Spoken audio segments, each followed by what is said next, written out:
Selamat malam Aumania. Selamat datang lagi di Midnight Live. Sudah hari Senin aja nih ya. Hari Senin itu nggak salah apa-apa, tapi kenapa dibenci orang ya? Kamu tahu nggak? Apa yang bikin aku semangat di hari Senin? Ya kamu, siapa lagi? Penonton yang hahaha aja.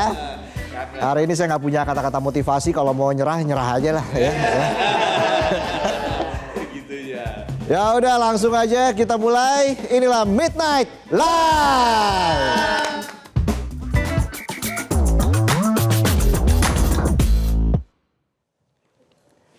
Berita utama malam ini kita akan bahas soal wajah peradilan yang semakin ngeblur.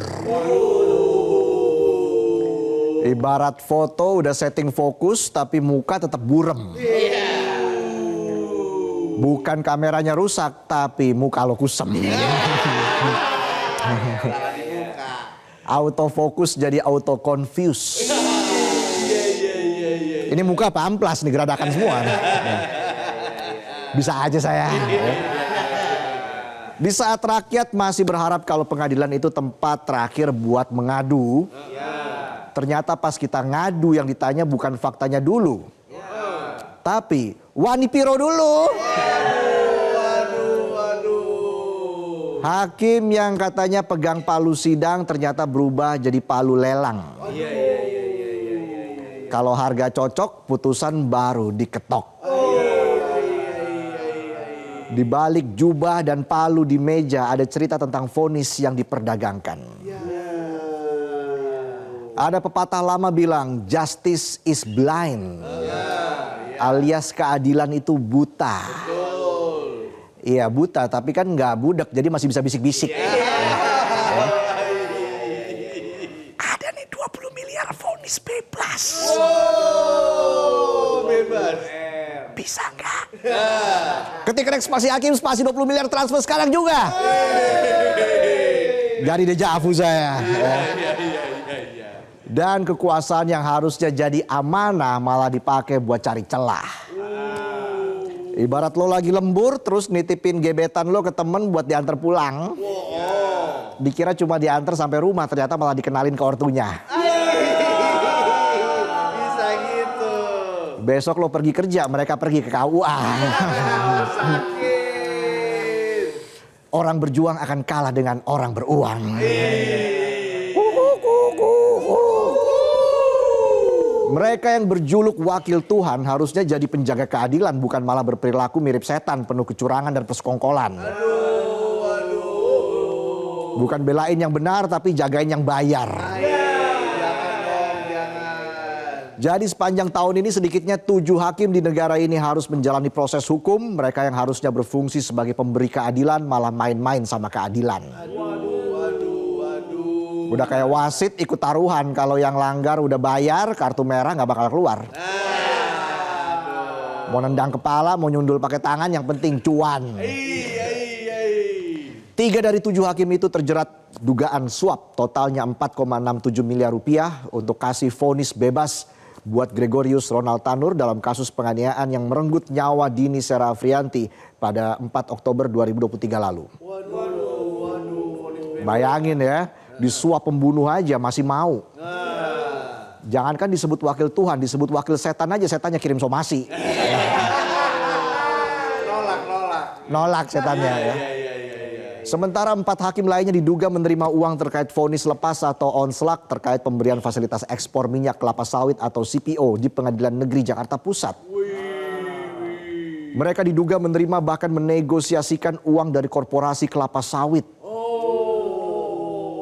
Awalnya 3 korporasi cuma nyiapin 20 miliar rupiah buat para hakim. Setelah proses tawar-menawar akhirnya harganya naik jadi 30,4 miliar rupiah. Nah kalau kasus ini mirip-mirip dagang di pasar. Ada jual beli. Ada negosiasi.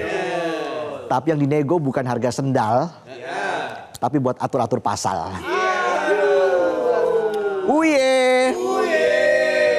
Dan dalam kasus ini jaksa mendakwa 5 orang hakim dan pegawai pengadilan telah menerima suap dengan total nilai mencapai 40 miliar rupiah.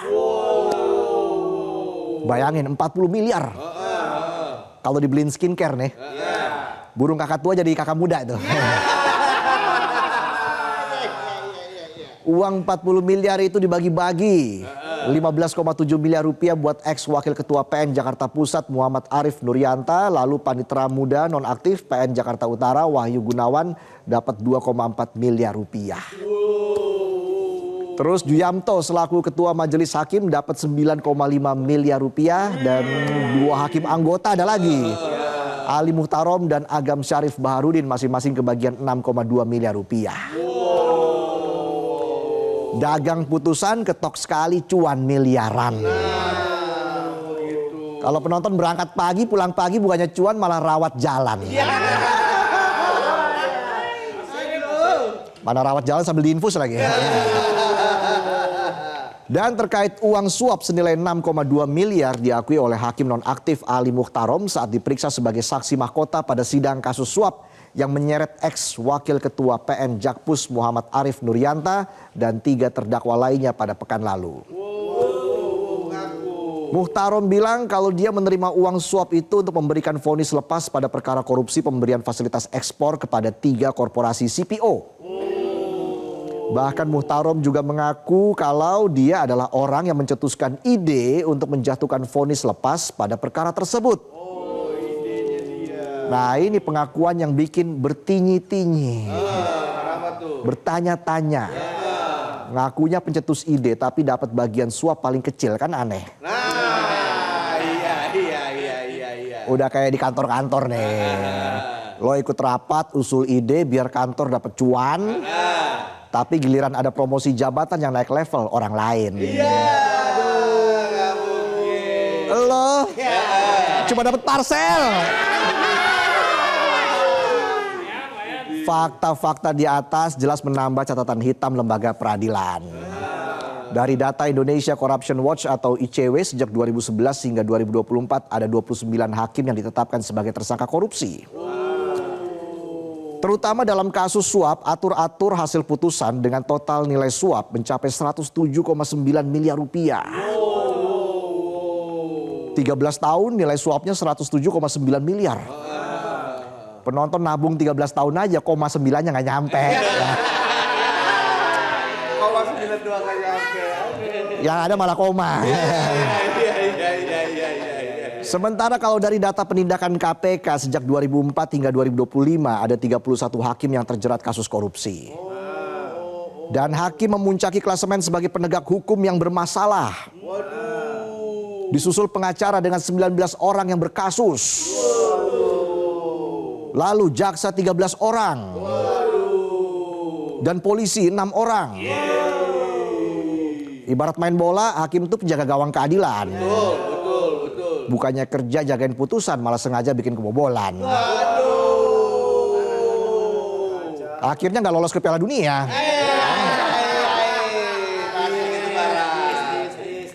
Pelatihnya katanya pulang kampung ke Belanda. Frustasi kali ngobrol sama kincir angin. Bunga tulip. Sama bunga tulip. Bos gua nih. Sungguh miris dan bikin geleng-geleng. Hakim yang seharusnya jadi penjaga integritas peradilan malah yang paling banyak dipertanyakan kejujurannya. Hakim yang seharusnya wakil Tuhan malah jadi mafia peradilan, main mata sama pelaku kejahatan. Ibarat pacaran sama orang toksik, kita udah setia, udah serius, dianya malah bercanda mainin perasaan.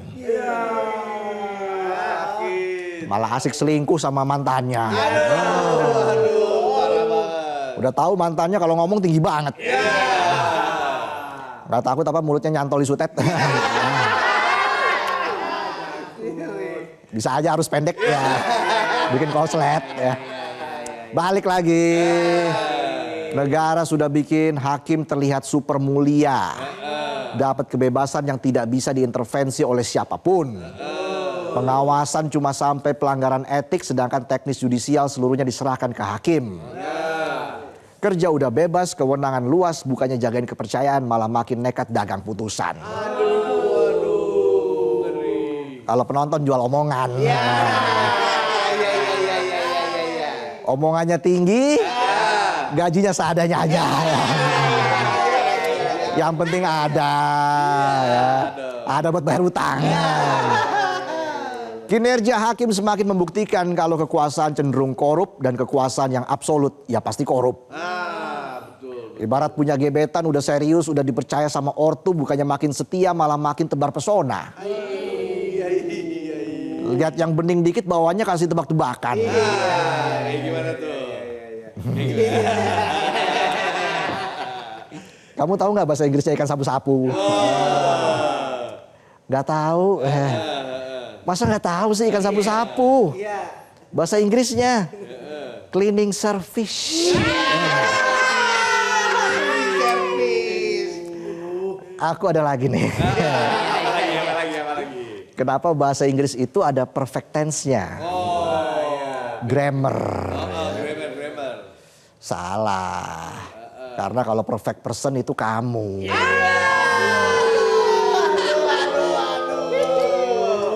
Can only ladle vegetable. Bisa aja centong sayur. Balik lagi, jadi kebebasan dalam membuat keputusan yang merupakan kewenangan absolut bagi hakim justru jadi celah untuk berbuat culas. Dan semakin berpeluang menentukan vonis berdasarkan hukum pasar ketimbang pasal. Persoalan utamanya ada pada integritas dan moralitas hakim. Kayak yang pernah diungkapkan Ketua Mahkamah Agung Sunarto, kalau hakim memang tidak bisa dianggap sebagai malaikat semua. Tapi jangan juga hakim jadi setan semua. Ya kalau hakim setan semua, pengadilan bukan jadi tempat uji bukti, tapi jadi tempat uji nyali. Kalau nggak kuat silakan lambaikan tangan ke kamera, ya. Siapkan uangnya. Padahal jadi hakim itu sudah seharusnya tahu kalau pilihannya cuma dua, jaga kemaslahatan atau terkena hukuman. Dan kini Indonesia punya sekitar 8.711 hakim. Memang tidak semua hakim bermasalah dengan integritas, tapi menggantungkan harapan pada moralitas dan integritas lebih dari 8.000 hakim. Tetap saja bikin rakyat harap-harap cemas. Negara harus bisa bikin sistem yang membuat jera para koruptor termasuk hakim yang suka main kotor. Harus. Apalagi vonis ringan terhadap koruptor di Indonesia sudah sering terjadi, belum lagi ditambah remisi.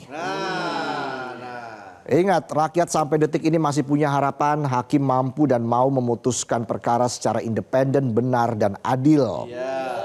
Perlu ada langkah ketat dan serius untuk menggaransi integritas dan moralitas. Tidak cukup hanya dengan menaikkan gaji, pastikan juga sistem penjeraan bagi hakim yang nakal secara jelas. Dan dijalankan dengan keras agar kasus serupa tak terulang lagi. Ingat, negara bisa membuat jutaan regulasi, tapi tidak pernah bisa memaksa nurani. Dan ketika mereka yang disebut wakil Tuhan tidak lagi mengedepankan kejujuran, pada saat yang sama keadilan hanya jadi sebatas angan-angan. Ya itulah tadi sajian pembuka kami di Midnight Live. Kami akan kembali dengan sejumlah informasi lainnya, jadi tetaplah di Midnight Live.